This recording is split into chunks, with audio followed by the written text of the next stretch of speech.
Subscription کے button کو دبائیے اور ساتھ بیل آئیکن پر کلک کیجیے تاکہ آپ کو تمام ویڈیو فوراً مل سکیں۔ اس ویڈیو پسند آنے کی صورت میں اسے لائک، کمنٹ اور شیئر کرنا مت بھولیں۔ موسیٰ بن نصیر سلیمان نے کہا، آج سے تم کسی بھی ملک کے امیر نہیں ہو، تم بددیانت، جھوٹے اور خائن ہو۔ سلیمان نے بڑے دربار میں میز کا واقعہ سنایا اور پھر مغیث رومی نے جو الزام موسیٰ پر عائد کیے وہ سنائے اور کچھ الزام اپنی طرف سے عائد کر کے حکم دیا، اسے قید خانے میں ڈال دو۔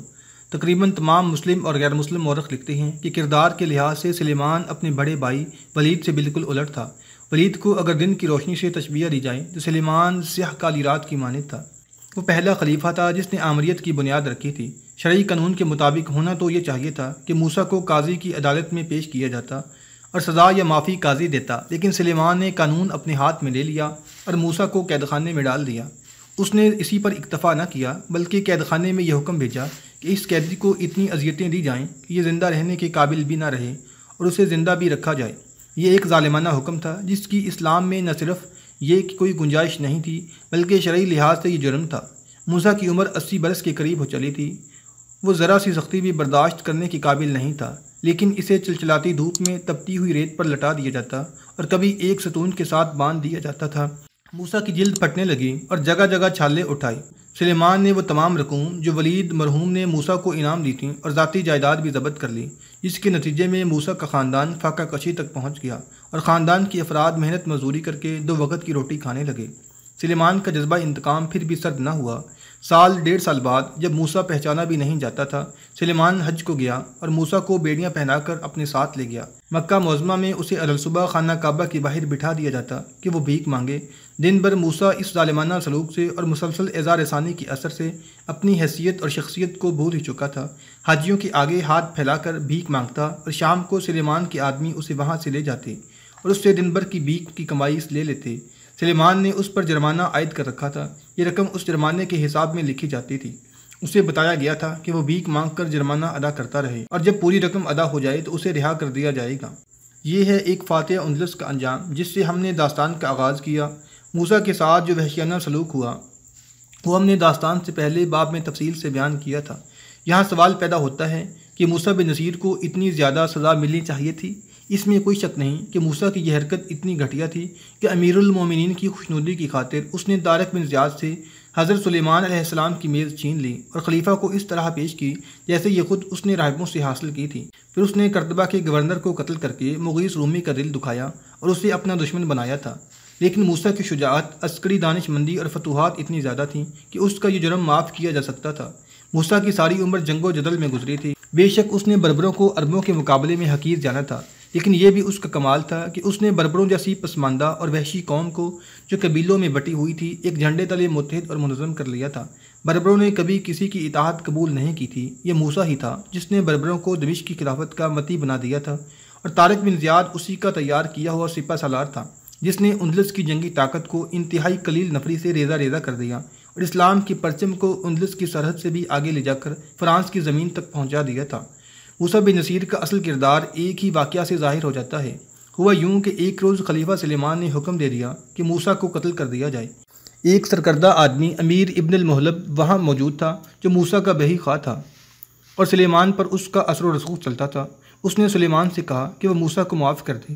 سلیمان نے ابن المحلب کی اتنی سی بات مانی کہ موسیٰ کو قتل نہ کیا اور اسے معاف نہ کیا۔ ابن المحلب غصے کی حالت میں قید خانے میں گیا۔ اس نے دیکھا کہ موسیٰ بن نصیر دھوپ میں کھڑا ہے اور اس کا سر ڈول رہا ہے۔ پھر وہ گر پڑا۔ اسے کوٹھڑی میں لے جاؤ، امیر ابن المحلب نے حکم دیا، اور اسے پانی پلاؤ۔ موسیٰ کو اٹھا کر کوٹھڑی میں لے گئے۔ اس کے منہ میں پانی ڈالا گیا اور اس کے سر اور چہرے پر پانی پھینکا گیا تو وہ ہوش میں آ گیا۔ مجھے پہچانتے ہو ابن نصیر؟ ابن المحلب نے پوچھا۔ ہاں، موسیٰ نے بڑی مشکل سے آنکھیں کھولتے ہوئے جواب دیا۔ تو میرا دوست ابن المحلب ہے؟ کیا تو مجھے رہا کرنے آیا ہے یا یہ دیکھنے کی کہ میں کب مروں گا؟ تم نے آج مر جانا تھا ابن نصیر، ابن المحلب نے کہا۔ سلیمان نے تمہارے قتل کا حکم دے دیا تھا۔ میں نے تمہاری جان بچا لی ہے، مگر تمہارے اس اوچھے دشمن نے تمہیں معاف نہیں کیا۔ تم میں عقل کی کمی تو نہیں تھی ابن نصیر؟ میں حیران ہوں کہ تم نے یہ بیوقوفی کیوں کی کہ خلیفہ کے بلاوے پر یہاں آ گئے۔ تمہاری لیاقت اور شجاعت کی کوئی مثال پیش نہیں کر سکتا۔ تم اپنی مثال آپ ہو۔ تمہیں معلوم تھا کہ خلیفہ ولید بیمار ہے اور اتنا معمر ہو چکا ہے کہ اب اس بیماری سے جانبر نہیں ہو سکے گا۔ تمہیں یہ بھی معلوم تھا کہ ولید کے بعد اس کا بھائی سلیمان خلافت کی مسند پر بیٹھے گا اور یہ تمہارا دشمن ہے۔ اسے تمہارے خلاف ایک بہانے کی ضرورت تھی جو اسے مل گیا۔ میں نہ آتا تو ولید ناراض ہوتا، موسیٰ نے کہا۔ اس کا حکم کچھ سخت تھا۔ تم نہ آتے، ابن المحلب نے کہا۔ ابن نصیر تم نہ آتے، تم نے ایک ملک فتح کر لیا تھا۔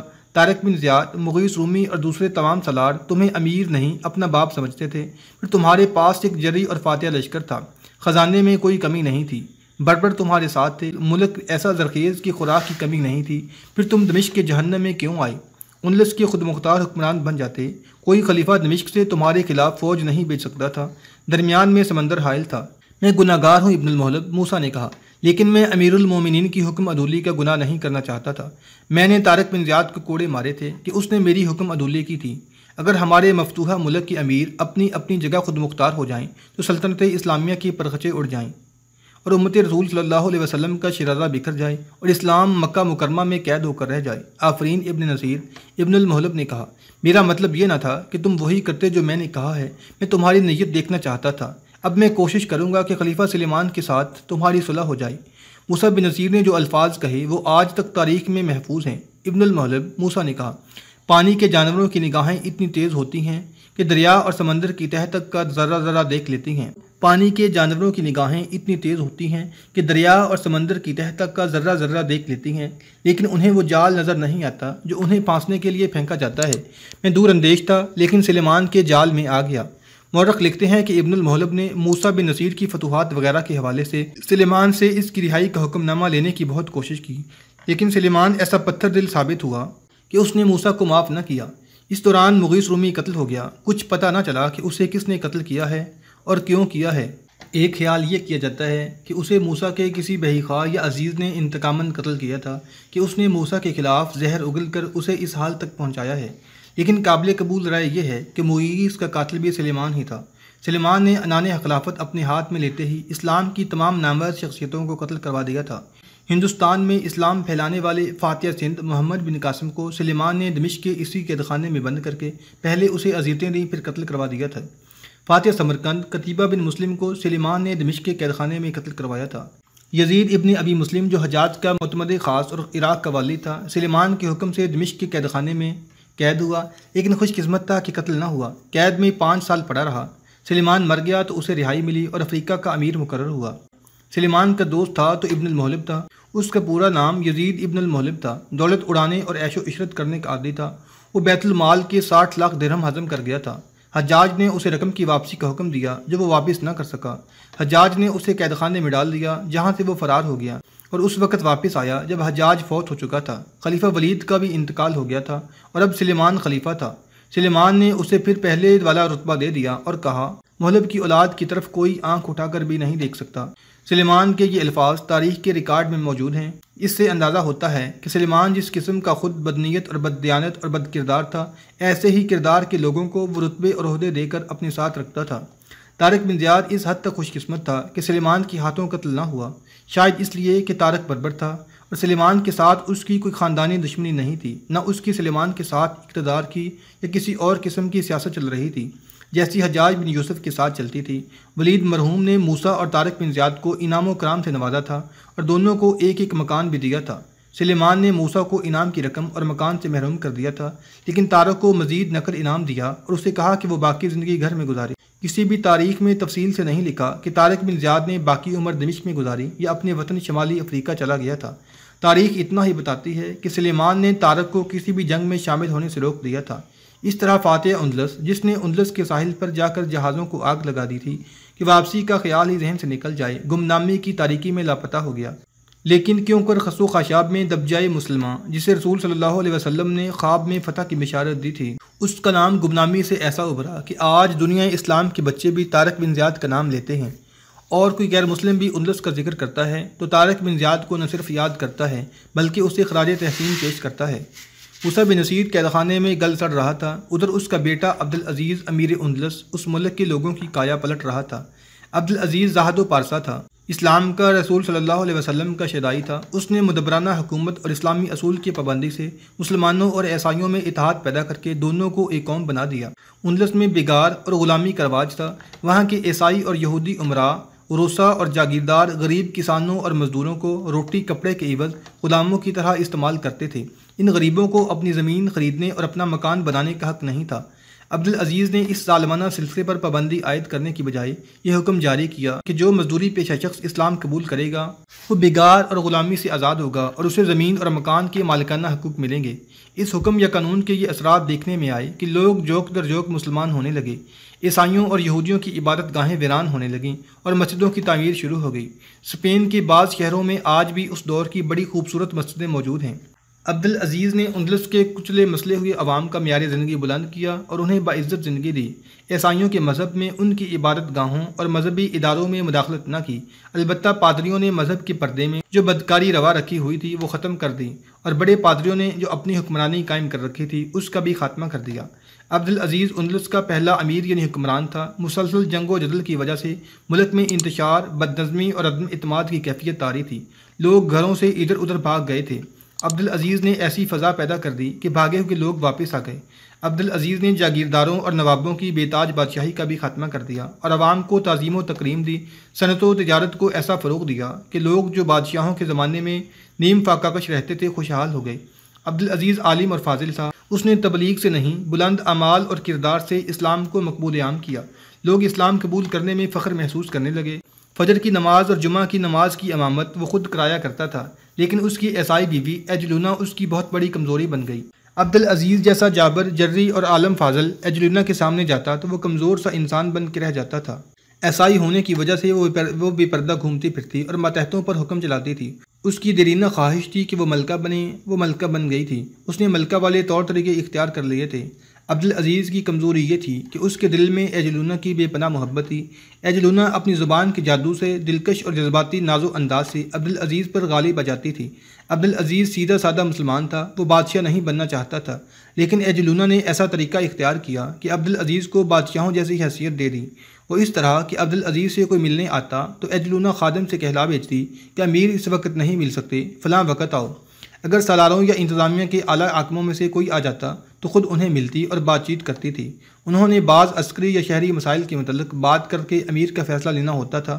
اکثر اوقات ایجلونا خود فیصلہ دے دیتی تھی۔ مسلمانوں میں یہ طریقہ معیوب سمجھا جاتا تھا۔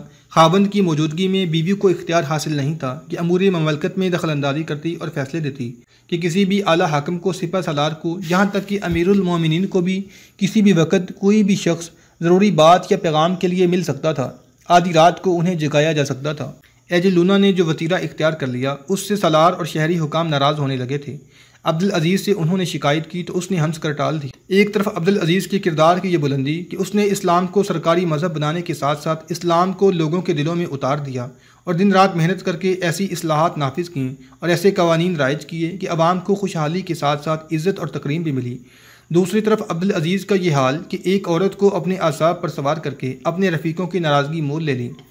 ایجلونا نے عبدالعزیز کے لیے باقاعدہ دربار لگوانا شروع کر دیا اور عبدالعزیز کے پیچھے کھڑے ہونے کے لیے 2 چوبدار مقرر کر دیے جو شہنشاہوں کے چوبدار کی طرح زرق برق لباس میں ملبوس ہوتے تھے۔ یہ انداز بھی غیر اسلامی تھا۔ مورخ لکھتے ہیں کہ ایجلونا نے اعلیٰ حکام پر حکم چلانے بھی شروع کر دیے۔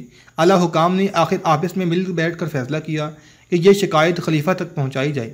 بعض نے اس تجویز کی مخالفت کی اور کہا کہ ایک بار عبدالعزیز کو الگ بٹھا کر کہا جائے کہ وہ اس عورت کی جال سے نکلے، ورنہ اس کے نتائج اس ملک کے لیے اور اسلام کے لیے بہت برے ہوں گے۔ اسی تجویز پر عمل کرنے کا فیصلہ ہوا۔ عبدالعزیز مصروف تھا، اس لیے ان حکام کو جلدی نہ مل سکا۔ نہ ملنے کی اصل وجہ یہ تھی کہ ایجلونا انہیں ملنے کا موقع نہیں دیتی تھی۔ انہی دنوں ایجلونا نے عبدالعزیز کو ایک روز ایک مشورہ دیا۔ آپ اس ملک کے حکمران ہیں، ایجلونا نے کہا۔ میں نے دیکھا ہے کہ مسلمان حاکم آپ کی برابری کا دعویٰ کرتے ہیں۔ انہیں کہیں کہ وہ جب آپ سے ملنے آئیں یا دربار میں آئیں تو آپ کو جھک کر سلام کیا کریں تاکہ ان پر آپ کا رعب قائم رہے، ورنہ ایک روز یہ لوگ آپ کا حکم ماننے سے انکار کر دیں گے۔ نہیں ایجلونا، عبدالعزیز نے کہا، میں اس حد تک نہیں پہنچوں گا۔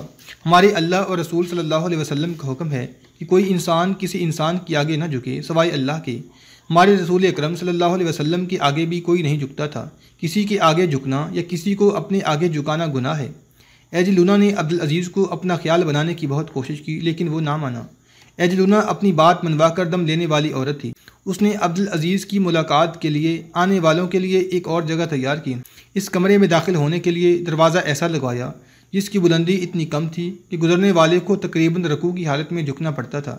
سامنے عبدالعزیز بیٹھا ہوتا تھا۔ اس طرح ایجلونا نے اپنی انا کی تسکین کر لی۔ سالاروں اور اعلیٰ عہدوں کے حکام نے یہ دروازہ دیکھا تو وہ سمجھ گئے کہ اس کا مطلب کیا ہے۔ پھر دربار امارت کے کسی کارندے نے انہیں بتا بھی دیا کہ چھوٹا سا یہ دروازہ انہیں امیر کے آگے جھکانے کے لیے ایجلونا نے لگوایا ہے۔ یہ ایسی چوٹ تھی جسے کوئی بھی برداشت نہ کر سکا۔ سب کہتے تھے کہ یہ ہماری توہین کا نہیں بلکہ یہ اسلام کی توہین کا اہتمام کیا گیا ہے۔ انہی دنوں عبدالعزیز اندلس کے لوگوں سے وصول کیے ہوئے محصولات وغیرہ کی کثیر رقم دارالخلافت اور بیت المال کے لیے دمشق بھیج رہا تھا۔ یہ پہلی رقم تھی جو اندلس سے جا رہی تھی، جو ایک نائب سالار لے جا رہا تھا۔ تاریخ میں اس نائب سالار کا نام نہیں لکھا۔ نائب سالار کا قافلہ دمشق پہنچا تو نائب سالار نے خلیفہ سلیمان کے ہاں جا کر رقم اور اندلس کے کچھ تحفے پیش کیے۔ کیا حال ہے اندلس کا؟ خلیفہ سلیمان نے پوچھا۔ کیسی چل رہی ہے اپنی حکومت؟ حکومت تو ٹھیک چل رہی ہے امیر المومنین، نائب سالار نے کہا، لیکن حکومت چلانے والے ٹھیک نہیں چل رہے۔ پوری بات کرو، سلیمان نے کہا۔ معلوم ہوتا ہے وہاں کچھ اور ہو رہا ہے جو نہیں ہونا چاہیے۔ امیر المومنین، نائب سالار نے کہا، آپ کے سوال کا جواب وہ سالار اور وہ تمام حاکم جو اس وقت اندلس میں ہیں دے رہے ہیں۔ انہوں نے مجھے یہ کام بھی سونپا ہے کہ آپ کو وہاں کی صحیح صورتحال سے آگاہ کروں۔ اندلس پر اس وقت ایک غیر مسلم عورت حکومت کر رہی ہے۔ یہ وہی عیسائی عورت تو نہیں جس کے ساتھ عبدالعزیز ابن موسیٰ نے شادی کی تھی؟ سلیمان نے پوچھا۔ اور اس نے شاید ابھی تک اسلام قبول نہیں کیا۔ وہی امیر المومنین، نائب سالار نے جواب دیا۔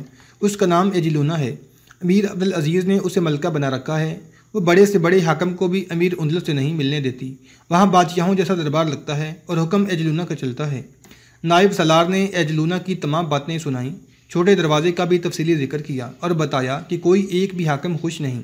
خوش نہ ہونا تو کوئی بڑی بات نہیں، نائب سالار نے کہا۔ وہاں کے فوجی اور شہری حاکم امیر اندلس کے خلاف بغاوت بھی کر سکتے ہیں۔ وہ ناراض ہیں اور غصے میں ہیں۔ خلیفہ سلیمان نے مزید کچھ نہ سنا، وہ غصے میں پھنکارنے لگا۔ اسے موسیٰ بن نصیر کے خاندان کے کسی بھی فرد کے خلاف بہانے کی ضرورت تھی۔